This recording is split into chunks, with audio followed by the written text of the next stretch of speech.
అందరికీ నమస్కారం. ఈరోజు నేను వివరించబోయేది స్త్రీ ఆస్తి హక్కు గురించి. అందులో కూడా ముఖ్యంగా ఒక కూతురు పుట్టింటి ఆస్తిలో వాటా అడగటం ఎంతవరకు రైట్, ఎంతవరకు రాంగ్ అనేది చర్చిద్దాం.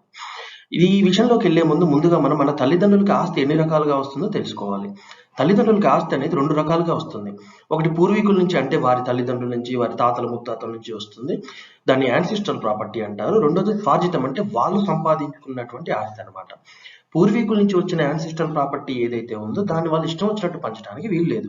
కానీ ఏదైతే వాళ్ళు సొంతంగా సంపాదిస్తారో దాన్ని మాత్రం వాళ్ళు నచ్చినట్టుగా పంచొచ్చు, ఎవరికైనా దానం చేయొచ్చు. వాళ్ళ పిల్లలలో ఒకరికి ఇవ్వచ్చు, ఒకరికి ఇవ్వకుండా అయినా ఉండొచ్చు. అది వాళ్ళ ఇష్టం అన్నమాట. దీంతో పాటుగా స్త్రీకి ఒక ప్రత్యేకమైనటువంటి హక్కు వస్తుంది. అదేంటంటే ఒక స్త్రీకి బహుమాన రూపంలో కావచ్చు, వీలునామా ద్వారా కావచ్చు, ఒక డిగ్రీ ద్వారా కావచ్చు, లేదంటే వివాహ సమయంలో పసుపు కుంకుమ కింద ఇచ్చే కొంత ఆస్తి కావచ్చు, ఇది ఏదైనా సరే వీటన్నిటిని కూడా స్త్రీధనం అంటారు.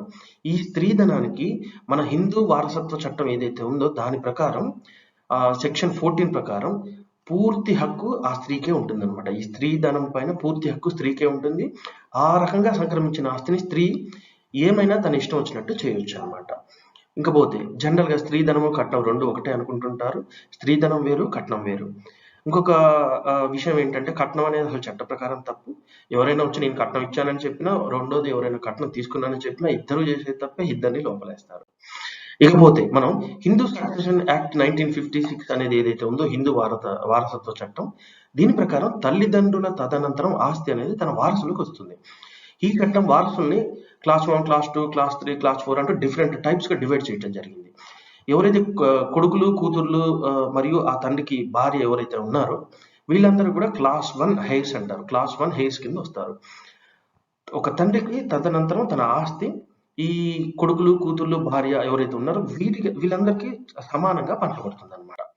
ఇకపోతే ఒక స్త్రీకి వివాహ సమయంలో ఆస్తి ఎన్ని రకాలుగా సంక్రమిస్తుంది అనేది మనం గనక చూసుకుంటే, ముఖ్యంగా డబ్బు, బంగారం, భూమి, ఇంకేదైనా విలువైన వస్తువులు మనం ఒక 2, 3 తరాలు వెనక్కి వెళ్లి కనుక చూసుకుంటే ఒకటి అప్పుడున్న సంస్కృతి, సాంప్రదాయాల ప్రకారం కావచ్చు, లేదంటే ఆచారాలు, పద్ధతులు, కట్టుబాట్ల ప్రకారం కావచ్చు, లేదంటే అప్పుడు వాళ్ళకి తెలిసిన చట్ట ప్రకారం కావచ్చు.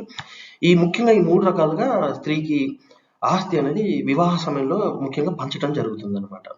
మనం 2, 3 తరాల వెనక గనుక చూసుకున్నట్టయితే ఒకసారి వారికి వివాహ సమయంలో ఆస్తి పంచడం జరిగిన తర్వాత మళ్ళీ వాళ్ళు వచ్చి నాకు మళ్ళీ ఇంకా ఆస్తి పంచాలి, ఇంకేదో ఇవ్వాలని అడగటం జరగలేదు. ఏ రకమైనటువంటి గొడవలు కూడా అంతగా మనం గమనించాల్సిన అంత గొడవలైతే ఎప్పుడూ జరగలేదు. ఎందుకంటే ఆ రోజుల్లో అలా జరుగుతూ వచ్చింది. కానీ కాలక్రమేణా మనం చూసుకున్నట్టయితే ఈ హిందూ వారసత్వ చట్టం 1956 నుంచి ఈ రోజు వరకు గనుక మనం చూసుకున్నట్టయితే చాలా ముఖ్యమైన కొన్ని ఘట్టాలు జరిగాయి. దాని ద్వారానే ఈ రోజు స్త్రీకి తన తల్లిదండ్రుల ఆస్తిలో అసలు వాటా ఉందా లేదా, ఒకవేళ వాటా కావాలంటే ఏం చేయాలనే దాని మీద ఒక రకమైనటువంటి క్లారిటీ వచ్చిందనమాట. ఈ ముఖ్యమైన ఘట్టాల్ని మనం గనక పరిశీలిస్తే 1985, 86 టైంలో ఎన్టీ రామారావు గారు ఎవరైతే ఉమ్మడి ఆంధ్రప్రదేశ్ ముఖ్యమంత్రిగా ఉన్నారో వారు ఈ స్త్రీకి పురుషునికి మధ్య ఉన్న వ్యత్యాసం ఆస్తి పంపకాల్లో గమనించి అది ఉండకూడదు అని చెబుతూ, దాంతో పాటుగా మన రాజ్యాంగంలో ఉన్నటువంటి ఆర్టికల్ 14 ప్రకారం కూడా discrimination between male and female, అంటే ఒక పురుషునికి స్త్రీకి మధ్య ఏ రకమైనటువంటి వ్యత్యాసం, వివక్ష చూపించకూడదు అనే ఆర్టికల్ని బేస్ చేసుకొని అప్పుడు ఉన్న హిందూ వారసత్వ చట్టాన్ని మన అమెండ్మెంట్ చేయడం జరిగింది. అంటే సవరించడం, చిన్న మార్పు చేసి 1985 ఏప్రిల్ తర్వాత ఎవరైతే పెళ్లి చేసుకుంటారో వారికి, ఆ స్త్రీకి, మరియు అప్పటి వరకు ఆస్తి పంపకాలు ఏదైతే జరగలేదు, అంటే ఆస్తి విడగొట్టేసి కొడుకుల పేరు రాయటం ఇటువంటిది ఏదైతే జరగలేదో అటువంటి ఆస్తి కూతురికి వస్తుంది అని చెప్పడం జరిగిందనమాట. ఈ ఒక కండిషన్, ఇంకేదో చిన్న చిన్న కండిషన్స్ కూడా ఉండొచ్చు. వీటి ద్వారా చట్ట సవరణ చేయడం జరిగింది. దాని తర్వాత స్త్రీలకి ఆస్తి పంపకాలలో గణనీయమైన మార్పులు రావడం జరిగింది. అదే సమయంలో దక్షిణ భారతదేశంలో ముఖ్యంగా కర్ణాటక, ఇంకొన్ని రాష్ట్రాల్లో కూడా ఇక్కడ ఉన్న స్టేట్ లా కమిషన్స్ కావచ్చు, లోకల్ కోర్ట్స్, రాష్ట్రాల హైకోర్ట్స్ కావచ్చు, ఈ కొత్త చట్టం ఏదైతే ఉందో దాన్ని దృష్టిలో పెట్టుకుని తీర్పులు ఇవ్వటం కూడా జరిగింది.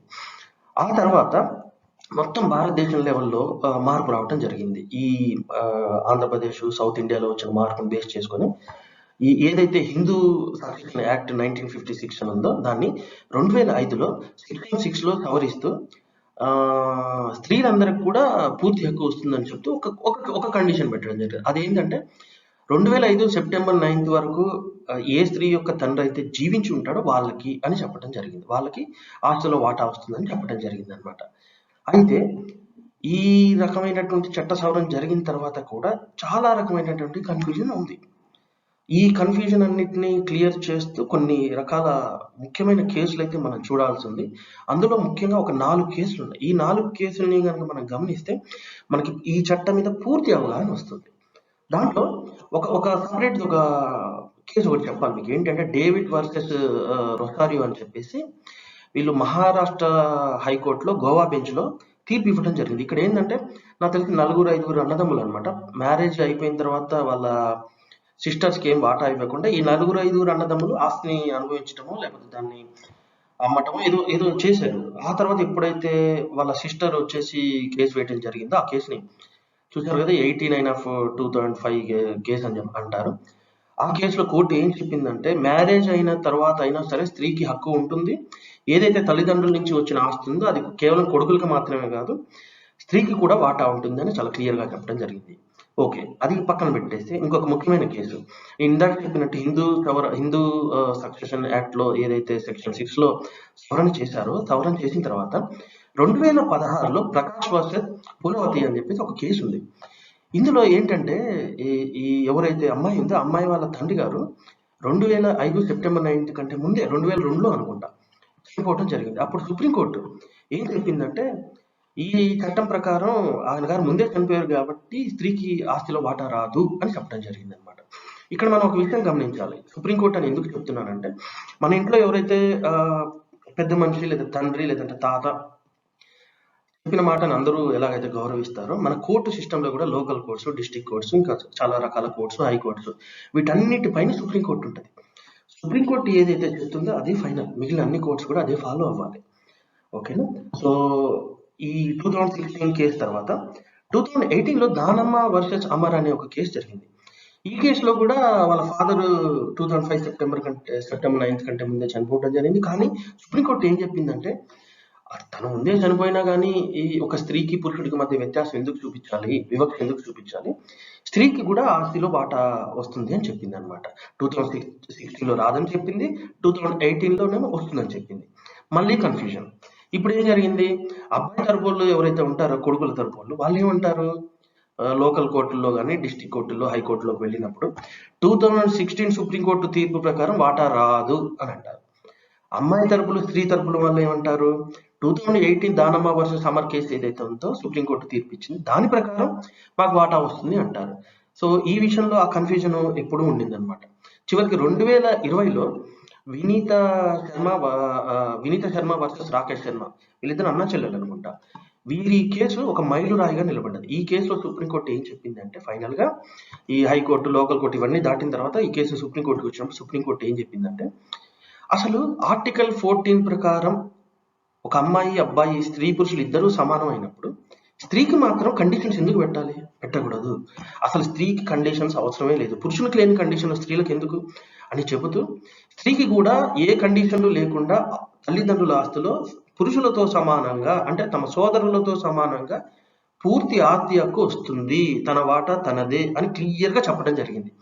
సో దీన్ని బట్టి మనం అర్థం చేసుకోవాల్సిన విషయం ఏంటంటే, ఇప్పుడు ఒక స్త్రీకి తన తల్లిదండ్రుల ఆస్తిలో తన సోదరులతో పాటు సమానమైన వాటా వస్తుంది.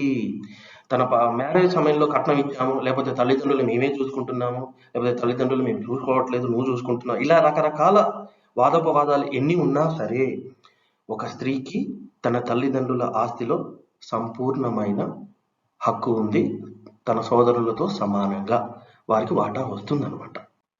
ఇకపోతే ఇక్కడ ఒక చిన్న విషయం ఉంది. ఫర్ ఎగ్జాంపుల్ మనం కనుక ఒక ఉదాహరణ తీసుకుంటే, ఒక ఫ్యామిలీ ఉంది, అందులో 2 బ్రదర్స్ ఉన్నారు, వాళ్ళకు ఒక 2 సిస్టర్స్ కూడా ఉన్నారు. అందులో ఒక సిస్టరు మ్యారేజ్ అయిపోయింది, ఒక 20 ఇయర్స్ అయింది.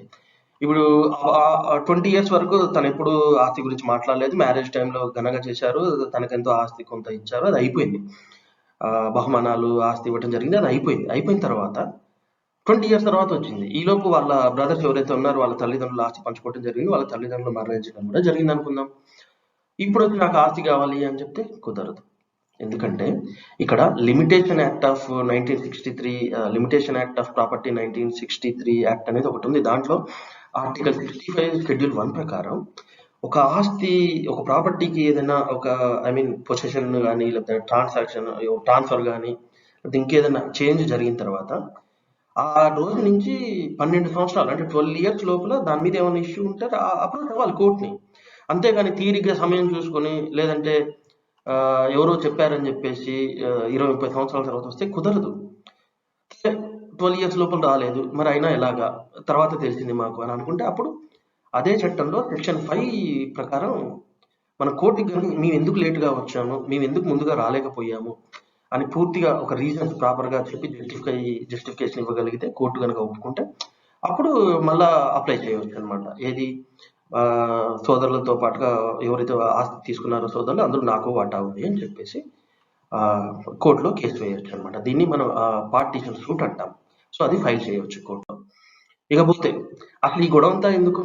తల్లిదండ్రులు కానీ, సోదరులు కానీ, లేకపోతే ఈ స్త్రీ కానీ, ఈ సోదరి కానీ ఎప్పుడైతే తన వివాహ సమయంలో కొంత ఆస్తి ఇవ్వటం జరిగిందో, అప్పుడే తల్లిదండ్రులు ఏ రకమైనటువంటి పాక్షికత చూపించకుండా నిష్పక్షపాతంగా అందరికీ ఆస్తి అప్పుడే పంపకాలు చేసేసి, కూతురికి అమ్మ నీకు ఇంత ఆస్తి ఇచ్చాము, ఇదే మిగిలిన ఆస్తి మన అన్నయ్యలకి తమ్ముళ్ళకి ఇస్తాము అని చెప్పి కూతురు నుంచి ఒక రిలింక్విష్మెంట్ డీడ్ అంటారు, అది కనుక తీసుకుంటా అంటే ఇంకా ఆమె చెప్తుంది అనమాట, నేను హ్యాపీ నాన్న, అమ్మ, లేకపోతే అన్న, తమ్ముడు, నేను హ్యాపీ, మిగిలిన ఆస్తి నువ్వే తీసుకో, నేను ఎప్పుడు కూడా వచ్చి నేను ప్రశ్నించను, నాకు ఆస్తి ఇవ్వమని అడగను అని చెప్పి ఒకటి రాసి పెట్టమనమాట.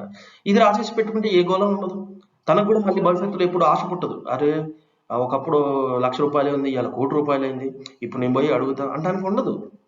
సో ఇది ఒక ప్రికాషనరీ స్టెప్ లాగా యూజ్ అవుతుంది అనమాట. ఇక ముందు ఇప్పుడు ఎవరైతే ఈ వీడియో చూస్తుంటారో తల్లిదండ్రులు కావచ్చు, సోదరులు కావచ్చు, సోదరీమణులు కావచ్చు, ఇది ఒక ప్రికాషనరీ స్టెప్ లాగా చేసుకుంటే మీకు ఏ ప్రాబ్లం ఉండదు అనమాట.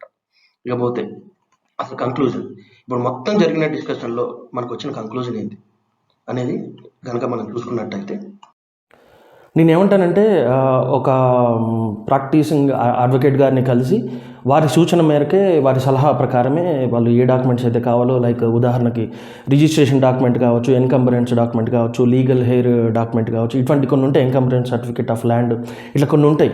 వారి సలహా సూచన ప్రకారమే చేయండి. ఇది కేవలం నేను నా సొంత అనాలిసిస్ ద్వారా చేస్తున్న వీడియో. మీరు యూట్యూబ్లో ఇంకా వేరే వీడియోలు చూసో, నా వీడియో చూసో, ఇంకెవరో చెప్పారని చెప్పో సొంత ప్రయత్నాలు చేయకండి. ఎవరైతే ప్రాక్టీసింగ్ అడ్వకేట్ ఉన్నారో వారి సలహా ప్రకారమే నెక్స్ట్ యాక్షన్ తీసుకోండి. ఓకేనా? ఇకపోతే నా మటుకు మీరు అడిగితే నా ఒపీనియన్ ప్రకారం నేనేమంటానంటే, మనకి పుట్టిన పిల్లలు ఒక 2-3 ఉంటే వారు జీవితాంతం కలిసిమెలిసి ఉండాలి, ప్రేమతో ఉండాలి, అందరూ సమానంగానే ఉండాలి. మనం ఏ రకంగా అయితే వాళ్ళ మీద వివక్ష చూపమో మన సొంత పిల్లల మీద, మన తోడబుట్టిన అక్క మీదో చెల్లి మీదో ఎందుకు మనం ఇలా చేయటం? సో నేనేమంటానంటే, అటు అక్క అయినా, ఇప్పుడు అన్నకి ఆస్తి తక్కువ ఉంటే అక్క చెల్లి హెల్ప్ చేయటము, లేదా అక్క చెల్లికి ఆస్తి తక్కువ ఉంటేనే ఏదైనా ఇబ్బందులు ఉంటే అన్నయ్యలు హెల్ప్ చేయటము. సో ఇలా శాంతియుతంగా చర్చించుకొని చేసుకుంటే చాలా మంచిది అనేది నా ఉద్దేశం. ఎందుకంటే ఆస్తి ముఖ్యమే, ఒప్పుకుంటా, డబ్బు ముఖ్యమే, కానీ బంధుత్వాలు అంత ఈజీ, ఒకసారి పోతే మళ్ళీ అవి రావటం అంత ఈజీ కాదు.